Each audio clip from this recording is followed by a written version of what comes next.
আসসালামু আলাইকুম। আজ কদিন বাদে আমি আপনাদেরকে সাথে একটি ভিডিও শেয়ার করলাম। আসলে একটু বেড়াতে গিয়েছিলাম, তাই এসেই আপনাদের জন্য একটা ভিডিও রেডি করে ফেললাম। এগুলো হচ্ছে তরকারি শসা, এগুলো অন্য কী নামে কে ডাকে আমি জানি না। আসলে প্রচুর গরম, এই গরমে আমি এই জন্যই আপনাদের সাথে এই ভিডিওটা শেয়ার করলাম। শসার তরকারি শরীর খুব ঠান্ডা রাখে, তাই বাজার থেকে কিছু শসার তরকারি নিয়ে এলাম, মাছ দিয়ে রান্না করব। প্রথমে আমি মাছগুলোর মধ্যে লবণ, হলুদ, মরিচ দিয়ে এগুলোকে 10 মিনিটের জন্য মেখে আমি এক পাশে রেখে দেব, মাছ থেকে যেন মাছগুলো যেন একটু ম্যারিনেট হয়ে যায়। আর এখন প্রচণ্ড গরম, গরমে সবাই বেশি বেশি করে পানি খাবেন। 10 মিনিট পর এগুলো ম্যারিনেট হয়ে গেলে আমি চলে গেলাম চুলায়। আর রান্নাঘরে তো যাওয়াই যায় না গরমে। প্রথমে আমি কড়াইয়ে তেল দিয়ে দিলাম, তেলটা গরম হয়ে গেলে আমি এসে মাছগুলোকে দিয়ে দেবো ভাজার জন্য।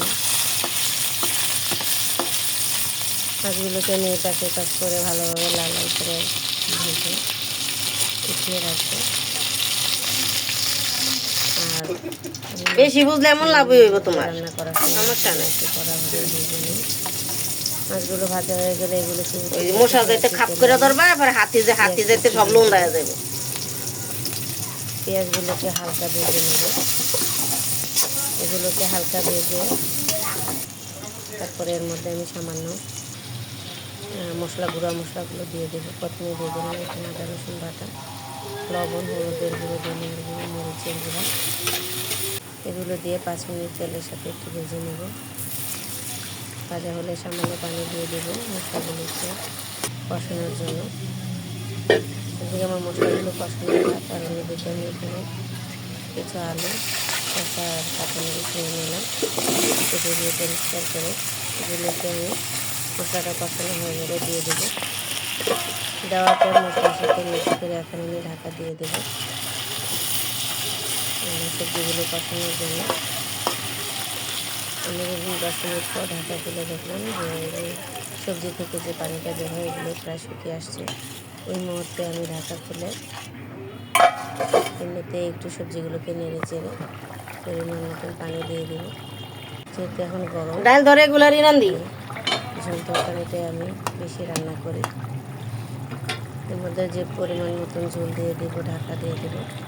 ঢাকা খুলে একবার নেড়ে চেড়ে দিয়েছিলাম, আবারও ঢাকা দিয়ে দিয়েছিলাম। ঢাকা খোলার পর আমি সবজিগুলো চেক করলাম, যখন দেখলাম যে হ্যাঁ সিদ্ধ হয়ে গেছে, তখন আমি ভাজা মাছগুলোকে এর মধ্যে দিয়ে দেব।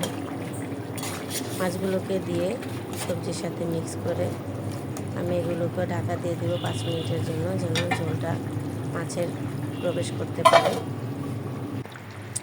আর গরমে আপনারা বেশি বেশি করে শরবত, পানি খাওয়ার চেষ্টা করবেন। আর কোনো কষা তরকারি না খেয়ে এরকম ঝোল ঝোল তরকারি খাওয়ার চেষ্টা করবেন, এতে শরীর ঠান্ডা থাকে। আর শসা এগুলো কিন্তু শরীরকে ঠান্ডা রাখে।